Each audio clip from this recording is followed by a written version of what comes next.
안녕하세요. 이명기 목사입니다. 오늘은 이사야 14장 묵상입니다. 14장에서는 바벨론 제국의 최고 권력자인 바벨론 왕의 몰락을 노래합니다. 하나님은 이스라엘 백성의 죄에 대해 진노하심으로 바벨론을 들어 그들을 심판하셨습니다.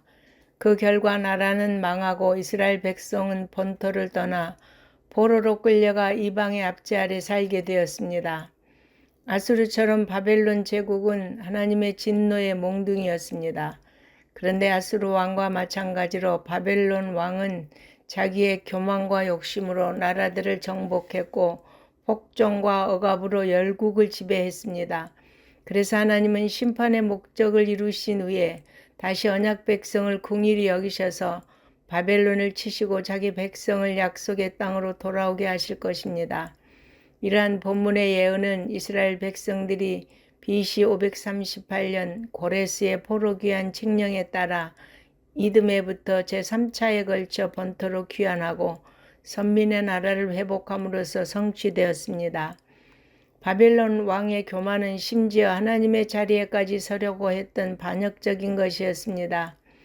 계명성은 샛별 곧 금성을 가리키는데 제 아무리 샛별이 새벽에 빛을 발해도 해가 뜨고 나면 허무하게 사라지듯이 바벨론 왕의 권세가 보잘것없다는 것을 잘 보여줍니다.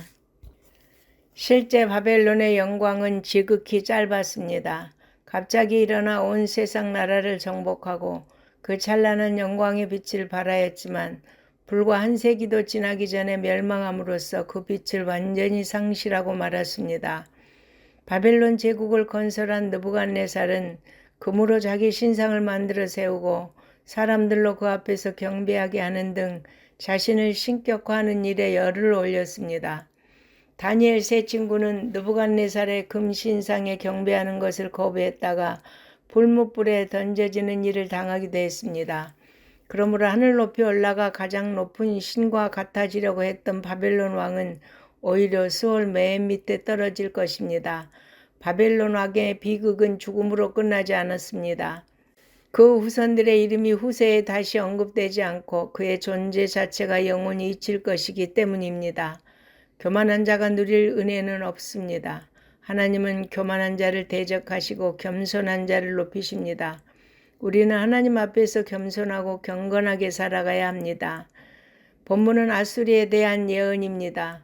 그런데 본문의 목적은 아수리의 운명 자체를 설명하는 것이 아니라 여호와의 생각과 경영이 반드시 이루어진다는 것을 강조하려는 것입니다.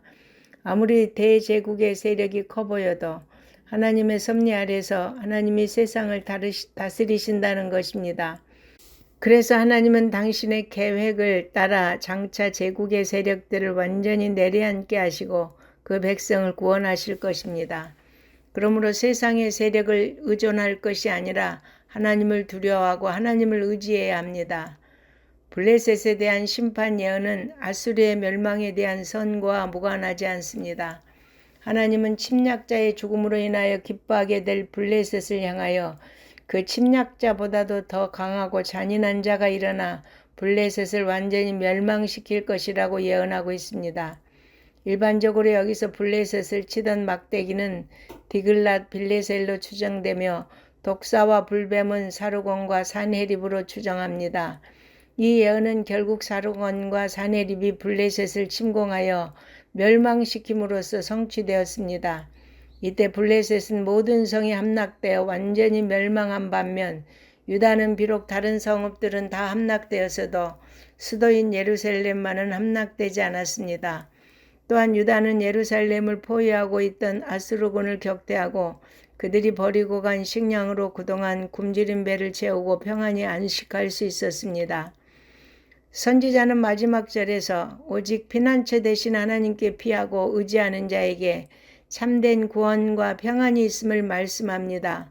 그러므로 여러분 오직 하나님을 참된 피난처로 삼기를 바랍니다. 아멘.